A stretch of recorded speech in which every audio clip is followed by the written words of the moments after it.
世界のみんなとつながろう Bridges across world communities. Hello everyone and welcome to Bridges Across World Communities, sponsored by NIA, the Nishinomiya City International Association. My name is Thelma. And I'm Floyd. Each month we provide practical knowledge for daily living and important information about disaster prevention. This program is for English-speaking residents in the Nishinomiya area and is broadcast on the second Saturdays of each month from 12 noon to 12:15. This month we'll talk about finding a job in Japan and also about the new minimum wage. Our disaster prevention topic is pet disaster preparedness. And we have the second half of our interview with Ms. Leslie Oh, originally from California and now living in Nishinomiya. 提供は西宮市国際交流協会です。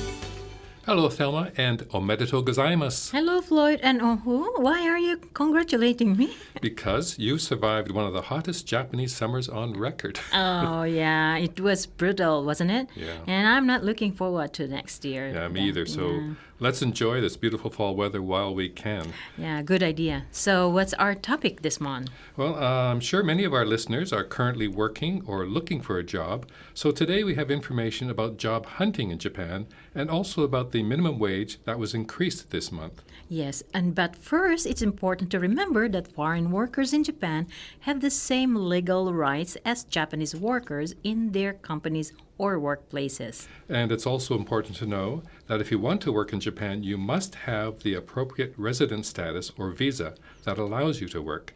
And the type of job must be an activity recognized by your resident status. However, if you do not have the official resident status that allows you to work in Japan, you may be allowed to work up to 28 hours a week if you apply for and obtain a part-time work permit. Many foreigners temporarily living in Japan while staying with family or on a student visa are already working part-time with this permission. And if you're looking for a job in Japan, you can use the Public Employment Security Office called Hello Work. Hello Work is the government-run public employment service center that helps people find jobs and administers unemployment benefits. It offers free services to Japanese citizens and foreigners, including job counseling, introduction to companies, assistance with resume and interview preparation, and processing of unemployment insurance claims. Hello Work has offices nationwide, and some even have foreign language support and special centers for foreign residents. If you'd like to visit a Hello Work office with foreign language support, here are a couple of locations we can recommend that are close to Nishinomiya where interpreters are available. First, the Osaka Employment Service Center for Foreigners, located on the 60th floor of the Hankyu Grand Building in Umeda. They have English interpreter services available Monday to Friday from 1 to 6 p.m. Their phone number is 06-7709-9465.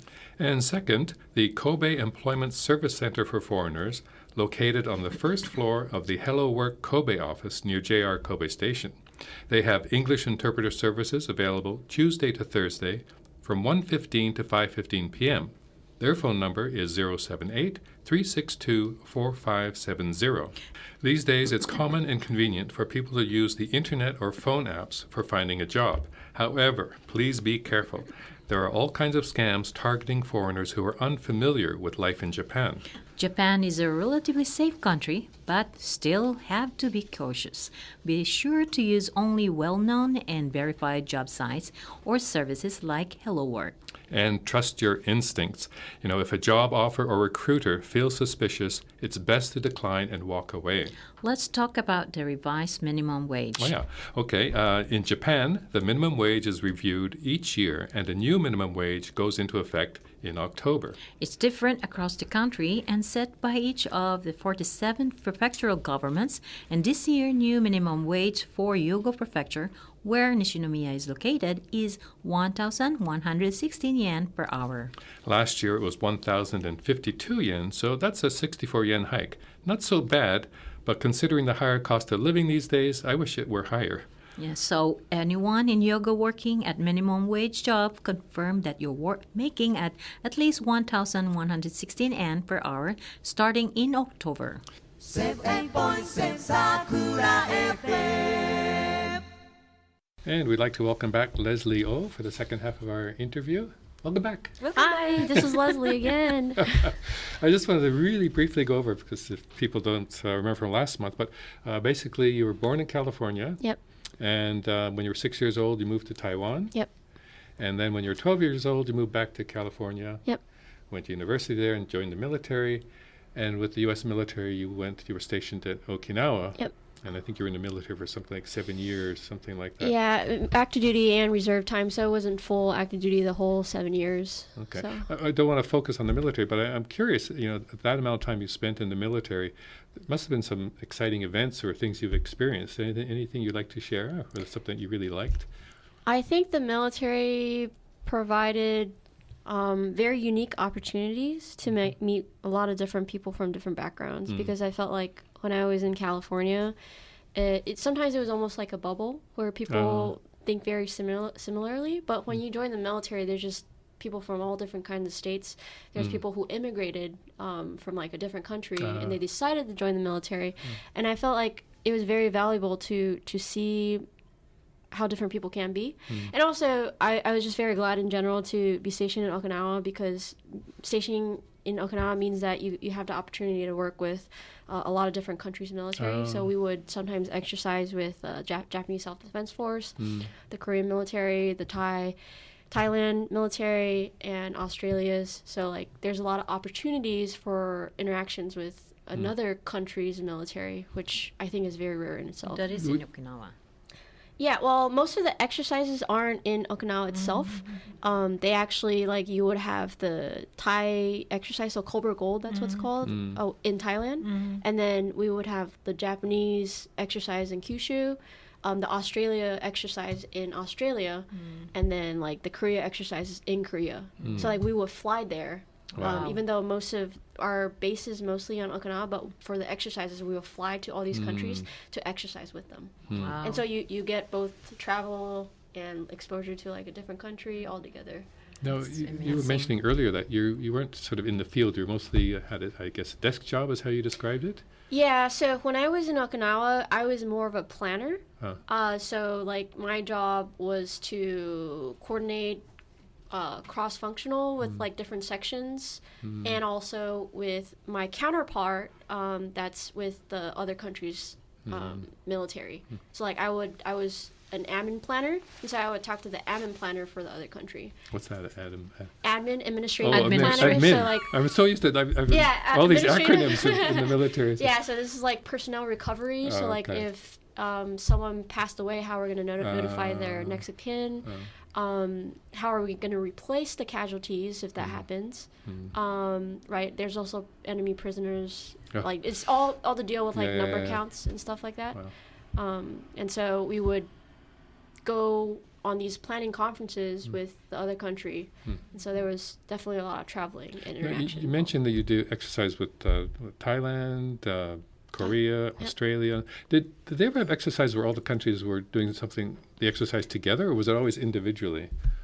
Yes. So some of these exercises weren't just bilateral, which is just two countries. Some of them were trilateral. But the thing is, depending on the level at which you're involved, right? So like if you're at the highest level, the command operations center, then there might be more representatives from all the countries all there. But I was at the Marine Corps headquarters, right? So sometimes they'll just get representatives. So we had UK representatives in the Korean US Joint Command Operations Center. So then that was definitely kind of trilateral, but it's not like the United Kingdom didn't have a big part. They only have two people that was sent as liaisons. More like observers kind of thing? Or? No, they were supposed to there to be representatives of a fake UN. Yeah, so you're kind of like doing exercises is kind of like you're just playing war. So it's kind of hard to play all the parts. It's a big organization. It is a very big organization. And especially with the different countries involved and their regulations and their rules, it makes it much more complicated to plan. So now you're in Nishinomiya. Yes. So now you're living in Nishinomiya. So now let me ask, what's our favorite food? Favorite food. especially. Oh, okay. That's That's my a good favorite question. yeah. What is my favorite food? Like Japanese food? Japanese food. And the first time in Japan, I mean, that amazed you, really. recently I really like teishoku. はい。栄養から it's very very nutritious. So I like 定食。でもごめん sorry. I can't understand anything. But I also really like sashimi. Like I think I'm not a very picky eater. So. Do you miss any foods from California? The fried That's a thing. good question. Maybe like hot pot. Oh, nice. Yeah. But they have it here too. It's just like a different flavor. Yeah. Maybe hamburgers. But they Hamburg- have really good hamburgers here too. So, yeah. Yeah, I miss like Greek food and like Mexican food and all this. Okay, yeah, that's what I mean. In California, they got great burritos, so I miss Where? the burritos. Oh, you miss the burritos. Yeah, California yeah, I burritos. know. Yeah, California burritos are great. So.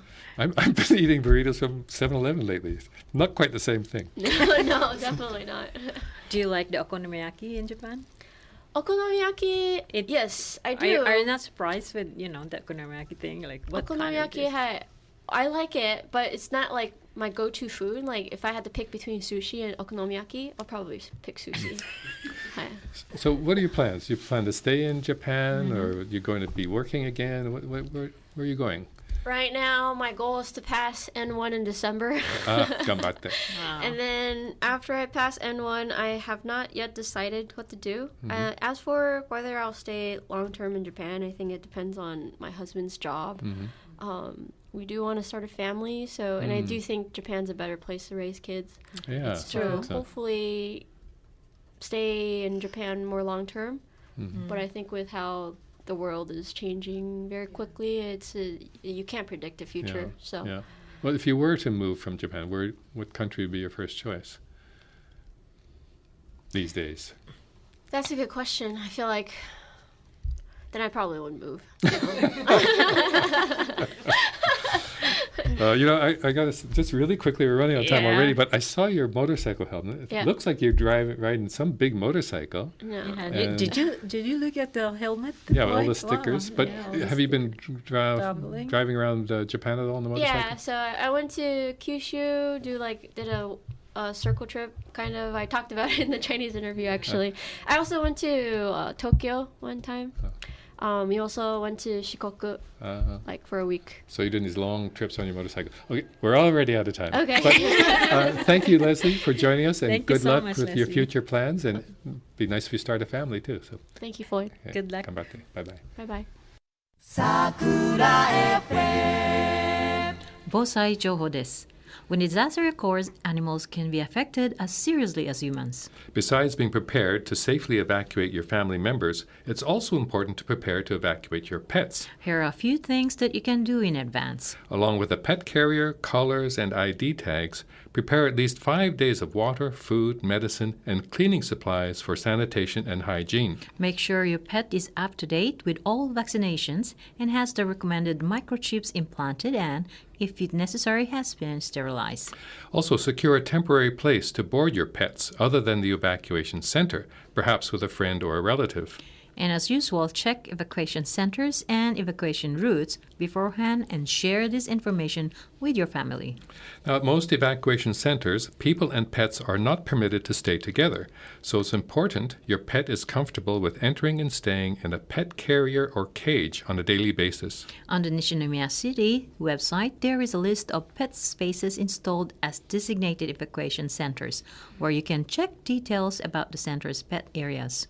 Many owners are so worried about leaving their pets that they avoid the evacuation centers altogether and instead choose to stay in their cars with their pets. To protect the lives of these pet owners, same-room evacuation is being considered by some local governments, which would allow owners and pets to spend time together at an evacuation center.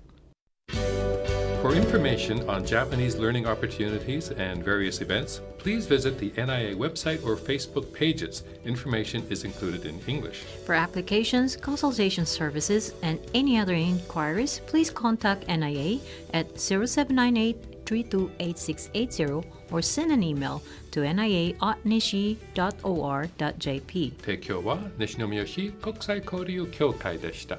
Have a great weekend, everyone!